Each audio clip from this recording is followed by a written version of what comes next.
Hola, bienvenidos a nuestro canal Filemi, Filosofía, Letras y Misceláneas.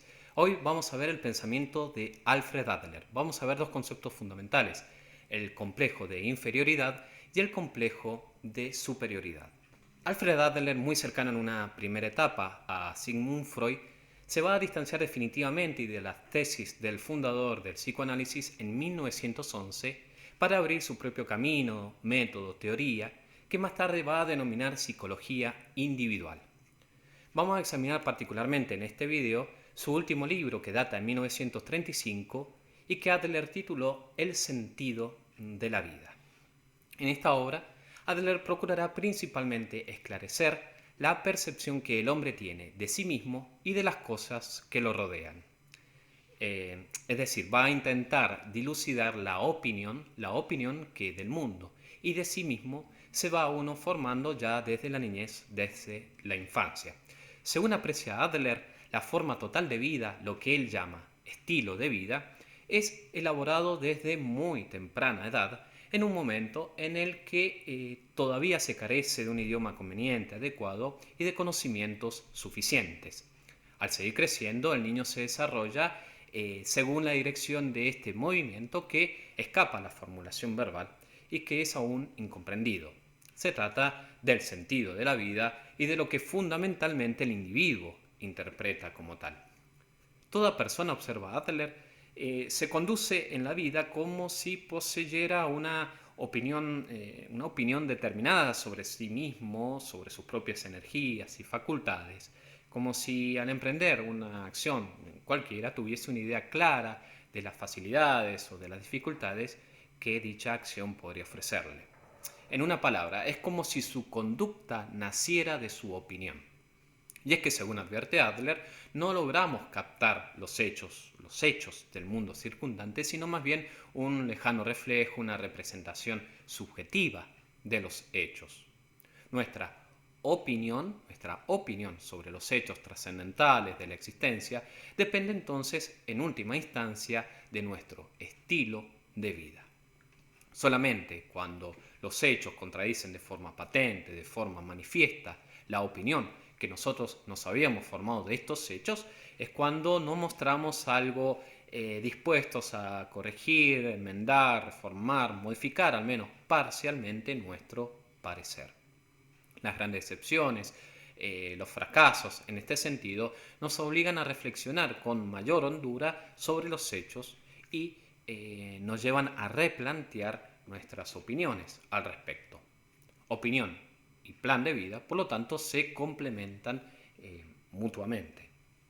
Sucede que lo que influye en nuestra vida de forma más determinante que los hechos concretos, es nuestra opinión sobre esos hechos. Llegamos de este modo a la conclusión de que cada uno tiene una opinión sobre sí mismo y acerca de las tareas de la vida y que obedece a un plan de vida y a una determinada ley de movimiento que se origina en la niñez según el amplio campo de las energías congénitas y de las impresiones del mundo circundante y que uno mismo sigue y persigue sin que se dé cuenta de ello. La opinión, por lo tanto, constituye la base de la idea que el hombre se forma del mundo, lo cual determina su pensar, su querer, su sentir y su obrar. Guiado por impresiones subjetivas y por los éxitos y fracasos, el niño se traza el campo, el camino, el objetivo, la imagen, la posición que desea alcanzar en el futuro, en el porvenir. Muy importante entonces señalar que para Adler la conducta humana no debe entenderse como un hecho puramente intrapsíquico, sino como algo que se produce en función precisamente de la relación con otros sujetos. Y es que en el sentimiento de comunidad, que es una fuerza innata, es decir, con la cual nacemos, o bien podemos decir de interés social, este sentimiento de comunidad, puede mejor entenderse el complejo de inferioridad que entre otros aspectos que vamos a ir viendo, incluye el sentimiento de menor valía que los demás. Ser hombre, declara Adler, equivale a sentirse inferior. Se trata de una dura y tenaz sensación de insuficiencia que se experimenta particularmente, aunque como es evidente, no exclusivamente, en la infancia, de la que no todos los hombres tienen recuerdo, tienen buen recuerdo, tienen claro recuerdo. Tal como indica Adler, el movimiento histórico de la humanidad debe ser interpretado como la historia del sentimiento de inferioridad y de los intentos realizados para librarse de él. Desde que la materia viva se ha puesto en movimiento, se ha esforzado siempre por pasar de una situación de minus a una situación de plus. El sentimiento de inferioridad se muestra especialmente, aunque no olvidemos que está presente en todos los hombres, en personas mimadas y dispensadas de sus obligaciones por otras personas que han cumplido sus obligaciones por ellos. Se trata de un estado afectivo que estimula incesantemente su actividad para alcanzar una mayor seguridad. La aspiración a la seguridad efectivamente impulsa al individuo hacia la superación de la realidad actual en favor de una realidad mejor. Sin esta corriente de la civilización, el hombre habría sucumbido ante las fuerzas de la naturaleza. La vida humana no está asegurado más que bajo ciertas circunstancias. Sus órganos y su espíritu trabajan constantemente para afianzarse. El hombre tan mal dotado por la naturaleza tiene esa sensación de inferioridad que precisamente lo empuja hacia la seguridad y superación. Al tratarse entonces de un sentimiento consustancial, esa interna rebelión se encuentra a la base de la evolución en la infancia de cada individuo. Todo niño se halla así bajo el imperativo de este desarrollo ascensional. Su pequeñez, su debilidad, la incapacidad que tiene para satisfacer sus propias necesidades son como aguijones para el adelanto de su propia fuerza y así bajo la presión de su existencia, que es una existencia precaria, va ideando y elaborando nuevos juegos que proyectados hacia el porvenir revelan su energía y potencia autocreadora. Los sentimientos de insuficiencia y de perfección, advierte Adler, nos permiten ver con facilidad que la vida psíquica está dominada por este sentimiento de inferioridad, que es un sentimiento actuante, operante, es decir, que procura salir de la insuficiencia e imperfección y se dirige precisamente hacia la suficiencia y perfección.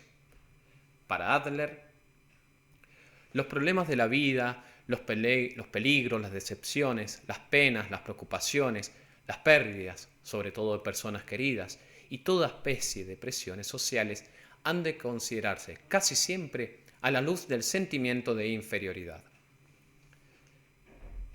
Este sentimiento de inferioridad se exterioriza generalmente en emociones y estados de ánimo que todos conocemos, como el miedo, la tristeza, la desesperación, la vergüenza, la timidez, la perplejidad, el asco, etc. Y se traducen en la expresión facial y en la actitud en los gestos del cuerpo. Este sentimiento de inferioridad, que es un sentimiento humano, que involucra a todos los individuos, se revela con más claridad en los avatares de la vida y muy especialmente en las duras pruebas que la vida nos depara. Ahora bien, este reto continuo que desde que nacemos nos conduce a vencer obstáculos y conflictos puede ser que devenga, al poseerse un escaso sentimiento de comunidad, complejo de superioridad, en el que prima el afán de éxito, el afán de triunfo personal por sobre todo espíritu colaborativo. Así se sustituye el sentido común por una inteligencia individualista que es empleada para afianzar un camino apartado. El hecho, por ejemplo, de haber evitado felizmente un fracaso en el seno de una comunidad conduce a tales personas a un sentimiento de superioridad por el cual experimentan un alivio y también un privilegio que los distingue del resto. Ahora bien, señala Adler, también la sumisión, el alma de esclavo, la falta de independencia, la pereza, los rasgos de masoquismo, que son todas señales manifiestas de un sentimiento de inferioridad, acusan igualmente un sentimiento de alivio y de privilegio.